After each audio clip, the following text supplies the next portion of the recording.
Dans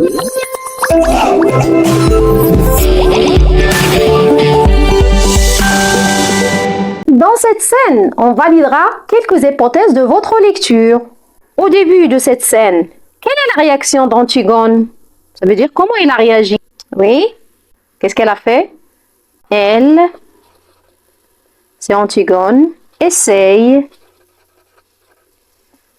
d'interroger, ça veut dire de poser des questions, d'interroger le garde.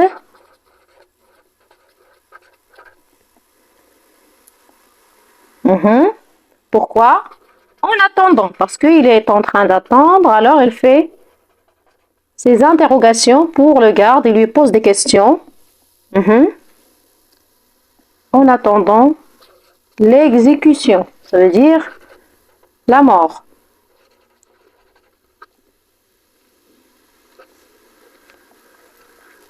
Et comment le garde se comporte avec la princesse? Est-ce qu'elle répond à ces questions? Elle est indifférente.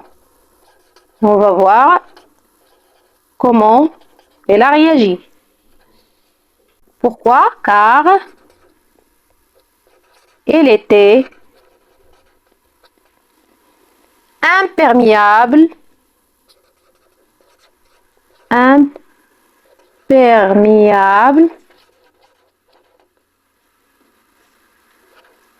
au propos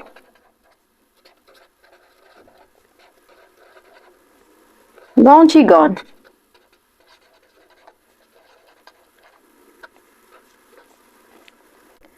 Quel est le ton dominant dans ce passage? Cela provoque le comique. Donc, c'est le ton ou bien la tonalité comique.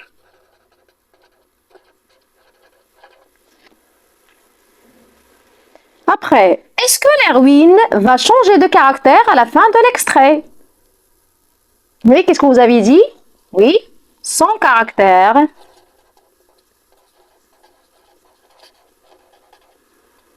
changera à la fin. Vous savez pour quelle raison? Il va connaître la manière dont elle va mourir.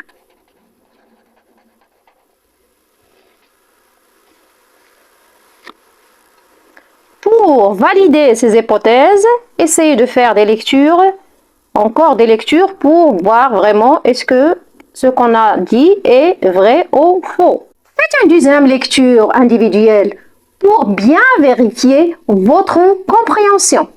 En lisant cette scène, est-ce que vous remarquez quel est l'intérêt du garde dans sa vie? Son intérêt est le grade et en même temps, c'est gagner de l'argent. Au moment où Jonas, alors Jonas c'est qui? C'est le nom de garde. Au moment où Jonas lui révèle qu'elle sera murée vivante, que lui demande-t-elle? Elle lui demande d'écrire une lettre amoureuse. Est-ce qu'elle acceptera au début? Non, elle refuse. Pourquoi? Parce qu'il a peur de crayon. Pour Antigone, comment va-t-elle le convaincre? Elle lui propose une bague en or. Bien sûr, à condition qu'il écrira la lettre.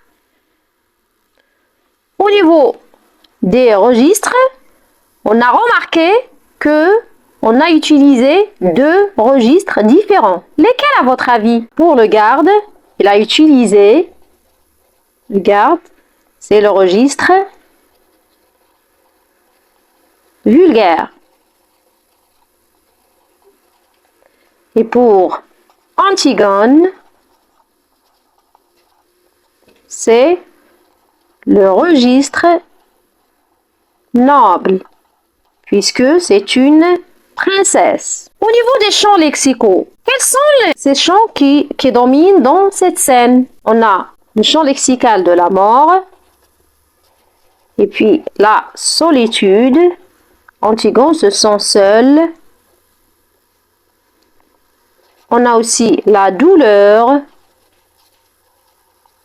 Oui, le malheur aussi.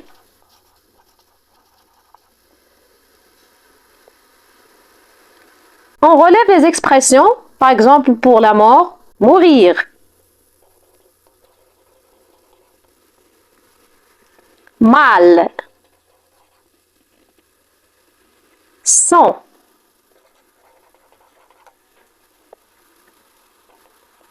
Blessé. Pour la solitude, adjectif seul. On a silence. Pour la douleur, demeure. Demeure souterraine. On peut aussi le mettre dans le champ lexical de la mort. Le malheur aussi, tombeau, nuit et d'autres mots.